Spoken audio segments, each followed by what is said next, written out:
Olá, começa agora mais uma edição do programa Direto da Horta. Segue a gente nas redes sociais, só procurar por @agromaistv. Tem também o nosso portal www.agromaistv.com.br. No programa de hoje, vamos falar sobre o melão BRS Araguaia, que é uma cultivar híbrida do grupo varietal amarelo. A fruta apresenta alto potencial produtivo, com frutos doces e saborosos, além de apresentar resistência a doenças. Para esse bate-papo, recebemos Alexandre de Moraes, pesquisador da Embrapa Hortaliças. Alexandre, seja muito bem-vindo e obrigado pela sua participação. Obrigado, Bruno, pelo convite. Vamos conversar um pouco, então, sobre o BRS Araguaia. Alexandre, já explica pra gente que variedade é essa do melão BRS Araguaia? Bom, Bruno, se a gente parar para pensar um pouquinho, no mercado brasileiro nós temos vários tipos de melões, tá? Nós temos os melões amarelos, melões peles de sapos, que fazem parte dos melões que não exalam cheiro. E nós também temos os melões que a gente chama de melões de cheiro. O melão de São Caetano é um exemplo típico desse, que é um melão cheiroso, né? No caso do melão amarelo, é um melão mais, historicamente falando, ele é muito preferido pela população brasileira, tá? E esse melão foi desenvolvido também juntamente com alguns colegas da empresa Emater, né, da Emater de Goiás, tá? O melão amarelo, de uma forma geral, é um melão mais rústico, né? Ele aguenta mais os tratos culturais, tá? E nós tivemos a ideia justamente de estar desenvolvendo esse melão, uma vez que a genética dos melões amarelos que vem para o Brasil são materiais de genética internacional, né, de outros países, e que muitas vezes não estão adaptados às condições brasileiras. Para vocês chegarem nesse melão, isso aí foi um projeto de pesquisa, né, de melhoramento genético. Sim, correto. Como é que foi esse processo para vocês chegarem nesse BRS Araguaia? Olha, foi um processo lento, longo e demorado, né? No melhoramento genético de plantas, aqui na Embrapa Hortaliças, nós trabalhamos com o melhoramento clássico, ou seja, nós pegamos um grupo de melões, fazemos vários cruzamentos e ao longo das várias gerações, ou seja, dos vários ciclos que compreende plantio da semente, observação dos frutos, colheita, que gera aqui no Distrito Federal, dependendo da época do ano, do clima, da temperatura, né, que são fatores que influenciam no desenvolvimento dos melões, mais ou menos uns 85, 90 dias, né? Quando é uma época assim mais amena, um clima mais frio, né? Então, assim, nós levamos aproximadamente uns 8 anos para desenvolver esse material, certo? Então, com o passar do tempo, a gente vai selecionando os melhores frutos, as plantas que têm um melhor vigor, que produzem melhores frutos, que produzem um fruto mais uniforme, até chegar no BRS Araguaia. Muito bem. Quais as vantagens de plantar essa cultivar? Quais são os pontos positivos para o produtor? Bom, o primeiro ponto positivo é que é um material nacional, né? Foi desenvolvido aqui no Brasil, então ele não é diferente dos materiais internacionais que chegam aqui. Que normalmente as empresas fazem, né? Ou faziam. Hoje em dia já tem várias empresas que possuem programas nacionais também. Eles traziam os materiais para cá e viam a adaptação desse material, certo? E no nosso caso, o material desde o início da sua concepção ele foi desenvolvido em território brasileiro. Uma característica bem interessante é que é um material mais rústico e ele também é menos exigente na questão nutricional, né? Ele exige menos adubo do que outros materiais. E esse melão, inclusive, ele é altamente resistente a doenças, né? Principalmente, né, um fungo específico. Sim, no caso a oídio raça 2. No Brasil, a gente sabe que existem 4 raças de oídio, certo? Sendo que a raça 2 é uma raça bem problemática, principalmente no nordeste do país. Então, quando nós fizemos o trabalho de melhoramento, nós selecionamos materiais ou plantas que eram resistentes a esse tipo de doença, né? A esse tipo de raça de lixo, né? Nós estamos agora realizando alguns testes complementares para ver também a resistência ao crestamento gomoso, que é a de Melabrione. E estamos com resultados preliminares bem animadores, indicando que o material tem uma certa tolerância ao ataque da Gigi Melabrione, que também é um fungo de importância muito grande, que ele causa um murchamento na planta, né? Ele causa um estrangulamento na base da raiz da planta e não deixa passar os nutrientes, com isso a planta morre, né? Essa cultivar do melão BRS Araguaia, ele é indicado para o cultivo em todas as regiões do Brasil, já que foi desenvolvido aqui, é uma tecnologia nacional, ou para regiões específicas?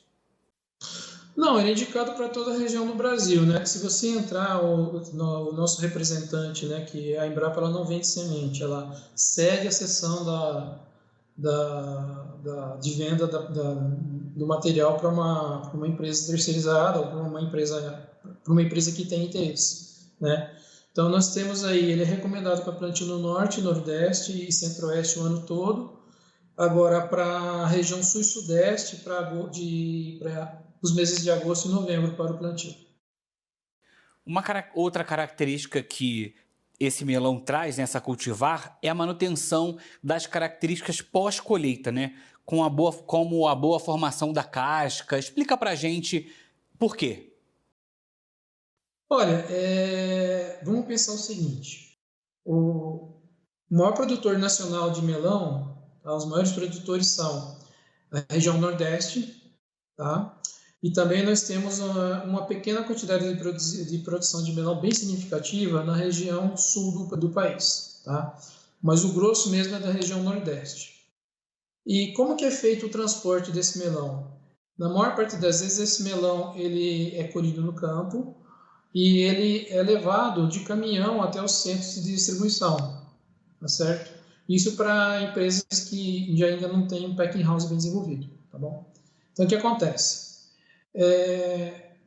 No momento da colheita, que você vai transferindo fruto a fruto para os caminhões, ele acaba lesionando um pouco, a casca sofre algum tipo de ferimento, né? Então nós pensamos em ter um melão que tivesse uma casca um pouco mais resistente, né? Que tolerasse mais essa manipulação para evitar danos mecânicos, né? Então esse foi um intuito quando um dos focos nossos do melhoramento foi esse. Ter um melão que fosse um pouco mais tolerante ao manuseio e ao transporte. Até porque se tiver qualquer, né, alguma lesão nesse melão, ele acaba ficando impróprio para venda, né? Sim, é um grande problema de uma forma geral das hortaliças, né? Porque se você pensar em termos de grandes culturas, né? O que mais importa? Produziu bastante. O material que produziu bastante é aquele lá que eu vou plantar porque eu vou lucrar bastante com ele. Perfeito. Agora, hortaliça. Vamos pensar assim no melão. Quando você vai comprar uma hortaliça, ela é totalmente visual, né?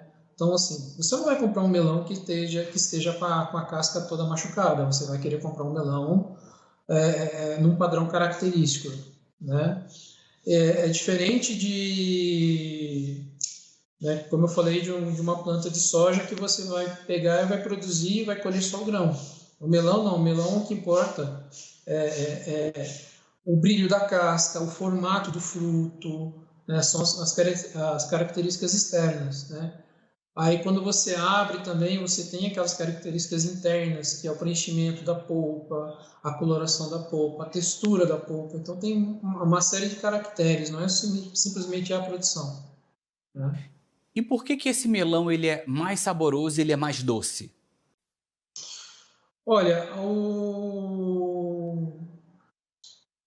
a característica de sabor, ela é dada por alguns fatores. Você tem os fatores ambientais e os fatores genéticos, né?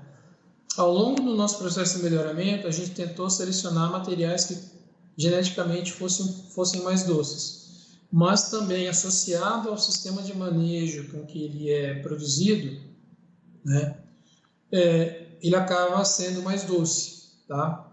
No caso do melão araguaia, ele tem um alto teor de sólidos solúveis, né, que é medido em graus Brix, que é equivalente a 12, certo? E uma outra característica é que você não sente tanto uma acidez no fruto. Muito bem, agora a gente vai para o intervalo e volta já já.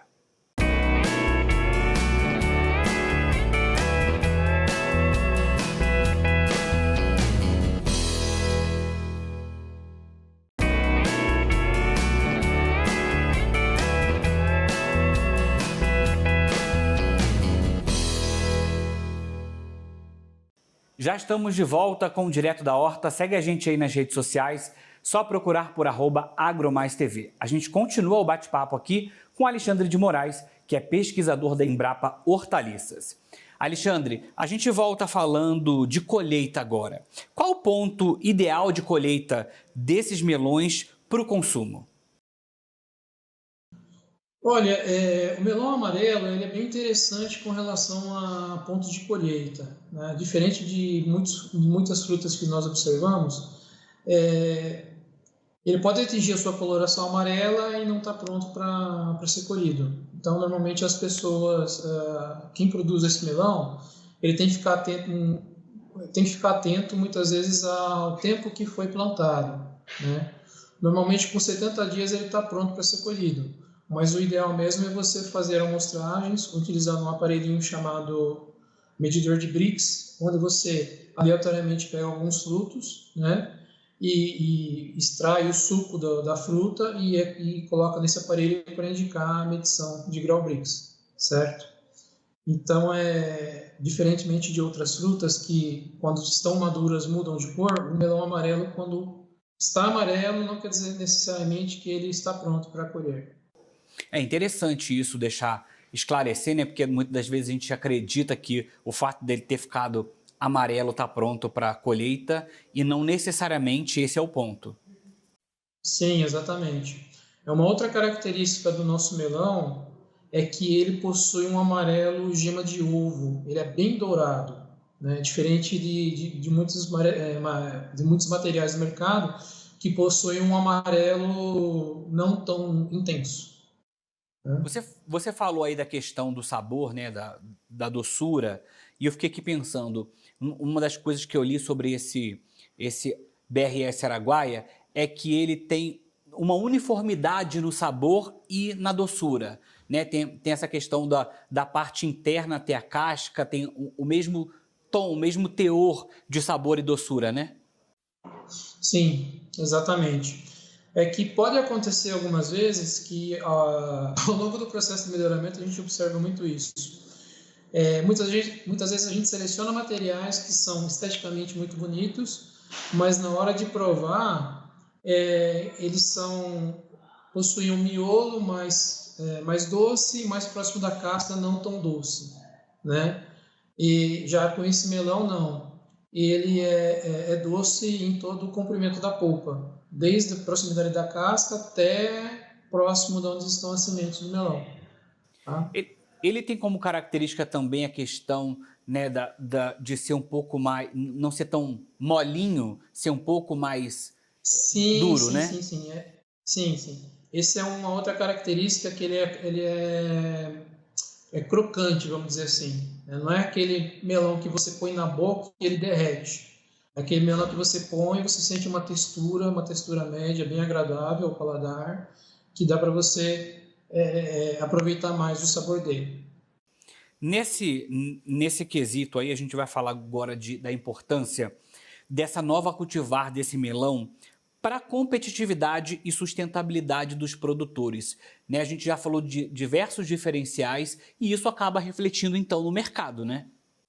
Sim, com certeza. Bom, o primeiro diferencial desse material é que ele é genética 100% nacional, ou seja, ele foi adaptado às condições climáticas e também edafoclimáticas, ou seja, condições de solo do Brasil. Não é uma introdução, na realidade, né? Esse é o primeiro ponto. O segundo ponto é que alguns relatos estão indicando que ele também tem um melhor aproveitamento na parte de adubação. Ele não é um material tão exigente em adubação. tá? É válido lembrar que toda planta necessita de um mínimo de adubação necessária para se desenvolver. Não quer dizer que esse melão possa ser produzido sem adubo algum. Significa que ele está, vamos dizer assim, está com o motor regulado para se trabalhar com baixo consumo de nutrientes, vamos dizer assim, tá? E uma outra questão também é que ele tem, como você já mencionou anteriormente, Bruno, ele tem resistências ao ídio, né? Então, ou seja, já é um problema a menos para o produtor. Quando a gente olha esse melão na mesa, né, que a gente, né, compra no mercado, muitas das vezes a gente olha para essas características, né, que a gente acha que aquele melão tá maduro, tá mais amarelinho, né, e a gente vai buscando, talvez, na textura dele, tem alguma característica de que a gente possa observar ele quando a gente vai no mercado, de que, olha, olhando para esse melão aqui, ele tá bom para consumo, eu vou levar esse, não esse. Tem alguma característica que a gente possa deixar de dica? Infelizmente não. Com relação ao esse grupo de melões, os melões amarelos, a gente só vai saber mesmo se a gente provar, né? Agora, uma dica que eu posso dar assim, com relação à textura da casca, tá? Se você vê que o melão está muito machucado, né, vamos dizer assim, com a casca bem lesionada, já acende um pouco um ponto de alerta, porque melões que estão muito machucados tendem a ter um deslocamento da placenta, e isso pode ocasionar o seguinte: uma vez que a placenta, que é onde estão presas as sementes dentro do fruto, ela descolou, ela começa a apodrecer de dentro para fora. Então pode acontecer de você pegar e na hora que você abre esse melão você tem uma grande decepção, porque ele está podre de dentro para fora e sai aquela água, né? Aquela coisa, ele fica escorrendo, né? Ele está impróprio para o consumo. Uma boa dica. Essa cultivar, Alexandre, de melão, ela pode ser produzida por pequenos produtores que, por exemplo, não tem estrutura de beneficiamento e armazenagem, ele precisa de, logo após ser colhido, precisa ser armazenado em câmara fria. Como é que funciona? Olha, o armazenamento desse melão ele é feito em câmaras frias, tá? Sob temperaturas de 10 a 12 graus Celsius, tá? Ele tem uma vida útil de pós-colheita, ou seja, depois que ele é colhido, ele tem uma vida útil de 30 dias, tá? Com relação a pequenos produtores, ele pode ser plantado? Sim, pode ser plantado, tá? Desde que ele seja plantado e já comercializado imediatamente após a colheita, né? Ou alguns dias após a colheita. Em regiões muito quentes, é imprescindível o uso de câmara fria de alguma refrigeração, né? Porque com o calor, ele denatura muito rápido, tá? Agora vamos falar um pouquinho dessa pesquisa que vocês desenvolveram, que é uma pesquisa nacional, né, uma genética nacional que tem ganhado espaço aí no segmento de híbridos. Como é que surgiu a ideia, então, de desenvolver esse melão, que é uma parceria de vocês, né, com a Emater Goiás? Como é que surgiu? Olha, o programa de melhoramento genético da Embrapa já é um programa relativamente antigo. Nós começamos na década de 80. O primeiro lançamento nosso foi o Eldorado 300, que é uma cultivar de polinização aberta, vamos dizer assim, não é um híbrido, né? Diferente do melão araguaia, que ele tem uma planta que seria o pai, que é o doador de pólen, e temos a planta fêmea, que seria a receptora de pólen, que vai dar origem às sementes do araguaia, que depois vão dar os frutos, né? Que é isso que é comercializado. Então, nós começamos na década de 80, por volta de 86, mais ou menos, foi lançado o Eldorado 300, e a partir daí o melhoramento continuou andando, certo? Só que de uma forma um pouco mais reduzida, e mais ou menos por volta de 2000, mais ou menos, o Dr. Walter Oliveira, que era o pesquisador de melão na época, ele começou a desenvolver esse trabalho de melhoramento de melão, no caso, com mais força, com mais intensidade, tá? E tendo como parceiro também alguns colegas da Emater Goiás, né? Onde nós fazemos o seguinte, nós produzimos as linhagens e os híbridos aqui, testávamos também na região de São Miguel do Araguaia, daí o nome do BRS Araguaia para homenagear também essa região, que na época também produzia melão. E essa região do São Miguel do Araguaia tem as condições climáticas bem semelhantes ao do Nordeste, que é altas temperaturas e uma umidade mais elevada, certo? Então lá a gente fazia um primeiro teste e partia para os testes mais avançados na região do Nordeste, no caso em Petrolina, né? Alexandre, para a gente encerrar, tem alguma coisa ainda que a pesquisa precisa ser desenvolvida? Algo que para esse melão chegar no total potencial? Sim, a pesquisa de melhoramento genético ela é uma constante, ela está sempre em evolução, né? Por exemplo, se você comparar lá o Eldorado 300 hoje em dia, é plantado muito pouco, né? Ele ainda é comercializado por uma empresa brasileira de sementes, mas ele é comercializado em pacotes menorzinhos, que é assim, para quem quer plantar um melão no fundo de quintal, certo? Ou seja, na época foi um salto muito grande, mas de 86 para 2024 mudou muita coisa, né? O panorama mudou, as condições climáticas mudaram, houve uma série de alterações, a exigência do mercado consumidor mudou, então nós temos que estar sempre melhorando, né? Eu acho que um dos grandes desafios nossos hoje em dia é desenvolver materiais que sejam que necessitem de uma menor adubação, que sejam mais tolerantes ao estresse hídrico, né? Uma vez que o fruto de melão ele requer bastante água, e principalmente na região do Nordeste do país, onde a irrigação é feita com água salobra, que é uma água que tem um certo teor de sais, né? Que é também uma característica que auxilia na doçura do melão, só que se tiver muito sal na água, acaba deixando o material impróprio, né? O material não se desenvolve direito. Então nós temos que também trabalhar com essa vertente de uso de água com excesso de sais, né? Água salobra, e também com materiais que tolerem mais um estresse hídrico, né? Então, ou seja, nós temos aí um grande caminho pela frente ainda. Muito bem, Alexandre. É uma perspectiva muito grande e importante para essa produção de melão BRS Araguaia. Eu quero agradecer a sua participação. Obrigado aqui por estar com a gente no programa. Obrigado, Bruno. Muito obrigado pelo convite e estou à disposição aí. Bom, o programa de hoje fica por aqui. Obrigado pela sua companhia, pela sua audiência. E se você quiser assistir essa e outras edições do Direto da Horta, é só acessar o nosso canal no YouTube. Acessa lá, @AgroMaisTV. Até a próxima!